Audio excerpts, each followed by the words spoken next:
Bapak Ibu sekalian, saya ucapkan selamat ya bagi Bapak Ibu yang sudah 3 hari mengikuti konferensi secara penuh dari pagi malam karena ilmunya luar biasa, tambah ilmu, tambah wawasan, dan tambah relasi.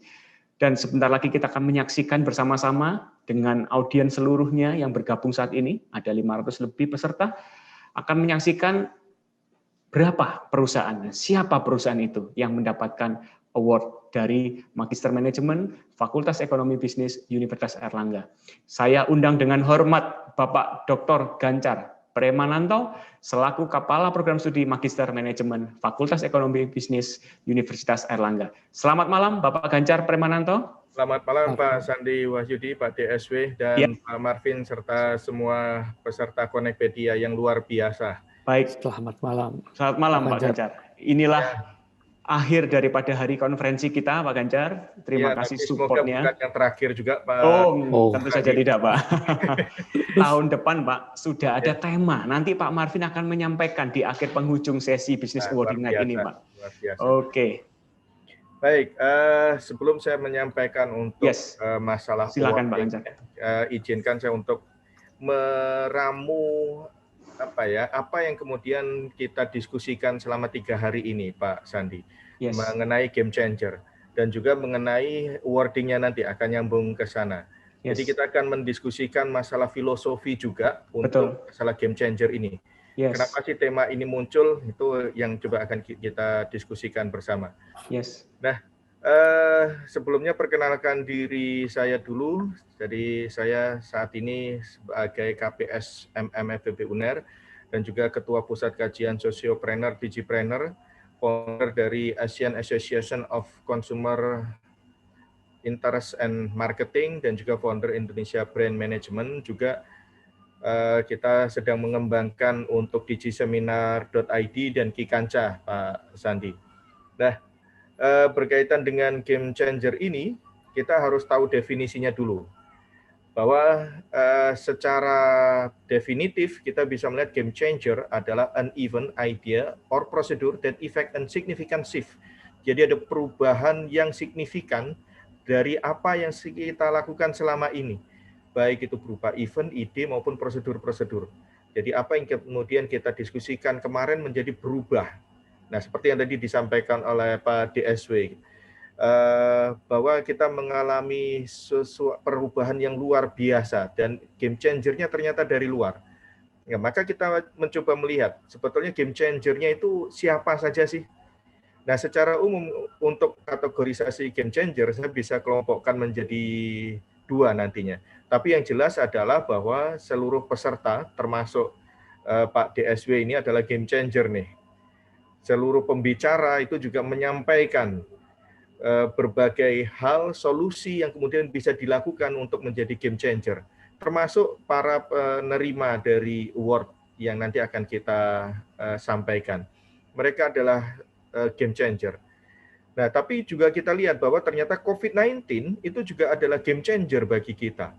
Maka game changer itu adalah sama seperti yang kita yakini di dunia manajemen nih, Pak DSW, Pak Marvin. Bahwa ada sesuatu yang sifatnya internal yang bisa kita kendalikan oleh manajemen perusahaan, tapi ada sesuatu yang sifatnya eksternal yang tidak bisa kita kendalikan. Jadi ada internal locus of control dan external locus of control. Kalau dalam bahasa spiritual, bahasa agamanya kita mengenal ada Qadariyah, Jabariyah nih. Qadariyah sesuatu yang kemudian memang dari internal, dan Jabariyah adalah sesuatu dari eksternal. Nah, yang kita pahami adalah keduanya ada. Terutama sebagai umat yang beragama, maka kita menyadari bahwa ada sesuatu yang di luar power kita. Ada Tuhan yang kemudian bisa memberikan cobaan ujian bagi kita.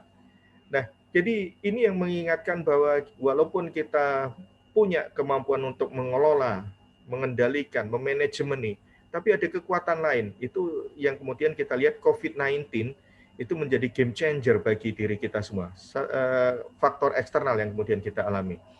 Nah, ini menjadikan saya juga teringat ada film dokumenter yang menarik, yang eksekutif produsernya tokoh-tokoh terkenal, ada Arnold, ada Jackie Chan, dan James Cameron.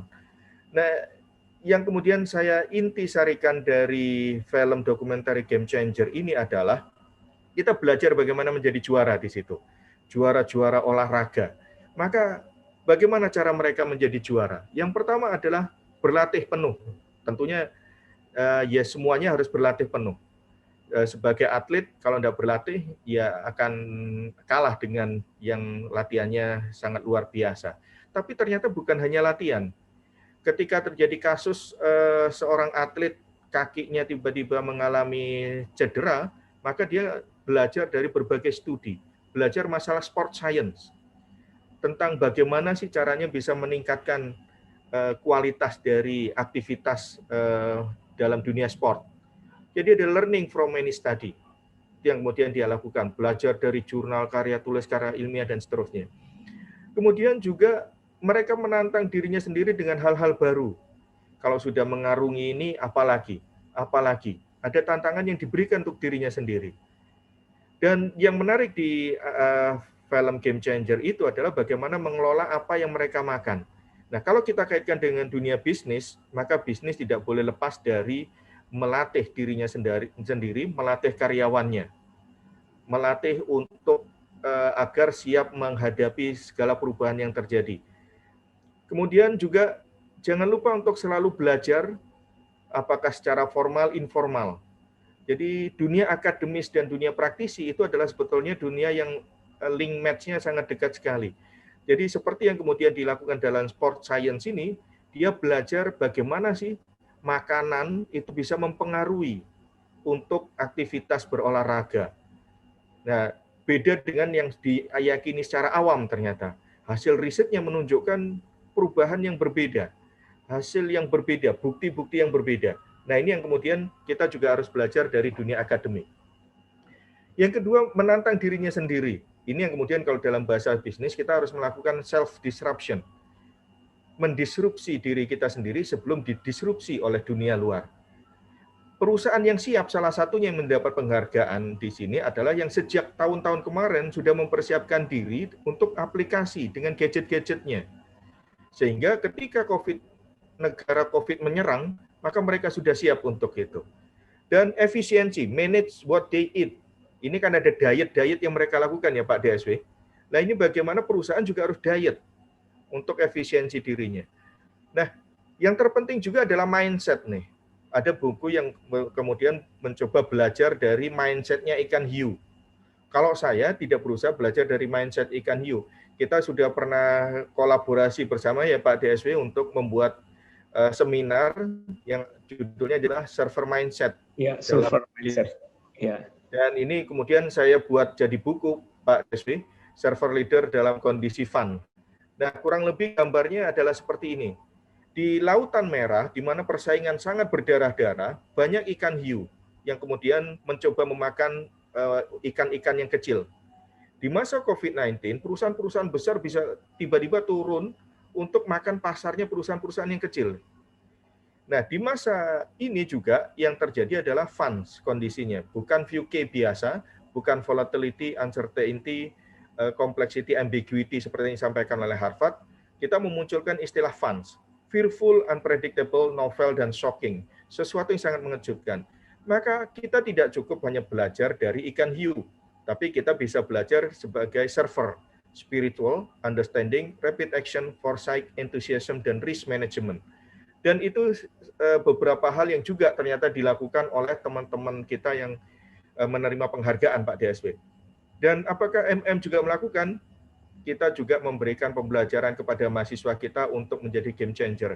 Kita memberikan contoh bahwa di masa COVID-19 mulai April sampai Oktober ini sudah sekitar 66 Pak DSW. Aktivitas seminar yang kemudian kita munculkan, baik lokal, nasional maupun internasional.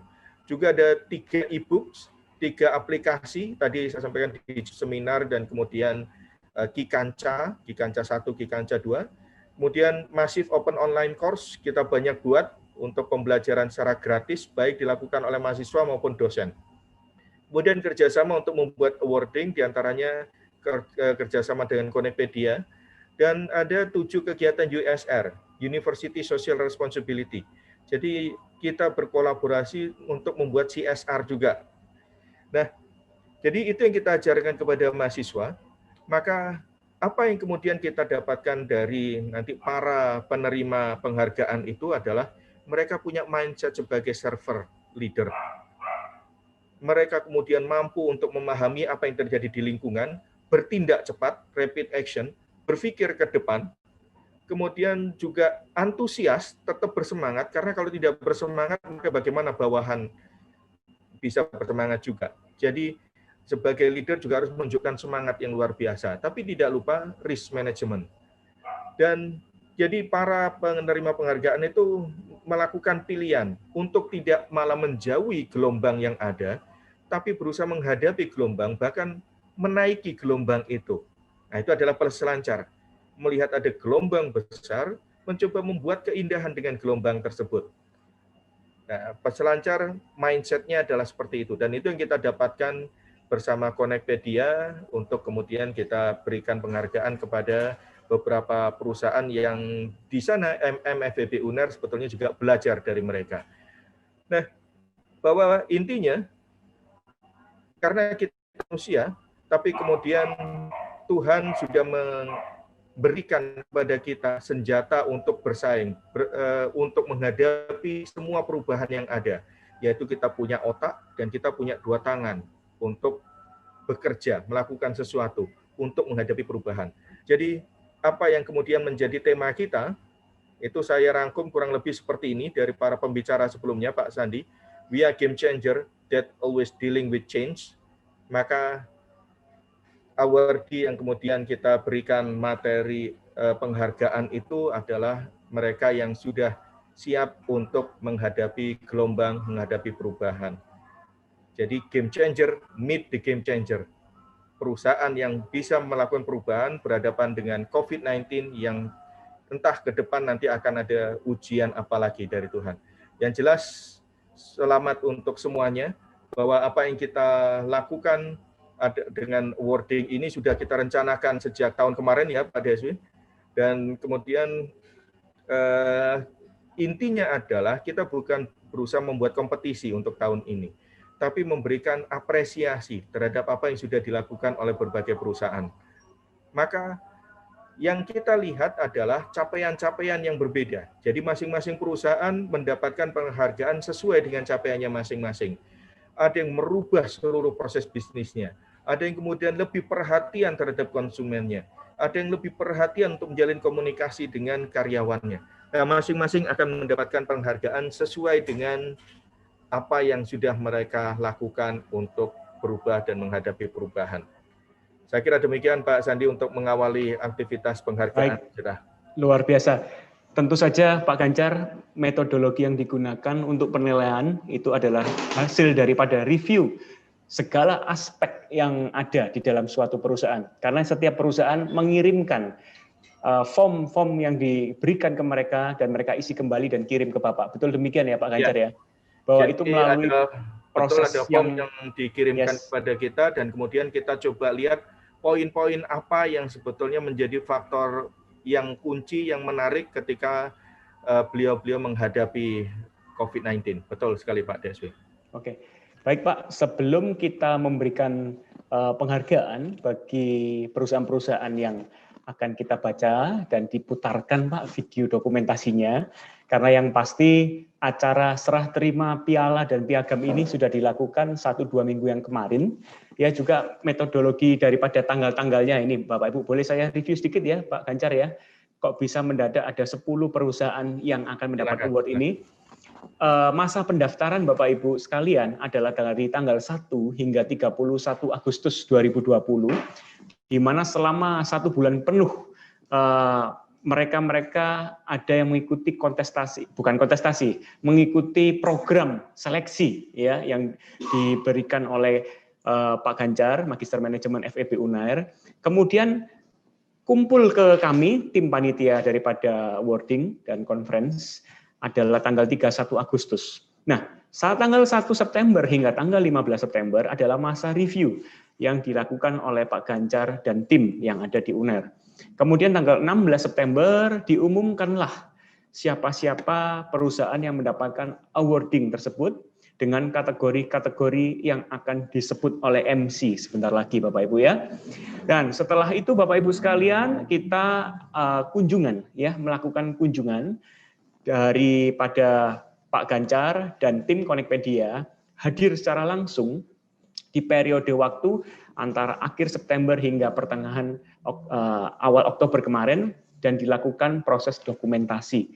Dan hasil daripada dokumentasi tersebut kita tayangkan yang perdana Bapak Ibu ya. Ini premier yang perdana Bapak Ibu, yang nonton yang pertama inilah yang akan tahu siapa sih perusahaan-perusahaan yang mendapatkan award tersebut dan kategori apa. Bapak Ibu, Pak Ganjar mau menambahkan sebelum kita bacakan dan tampilkan video dokumentasi tersebut? Silakan Pak Ganjar kalau ada tambahan.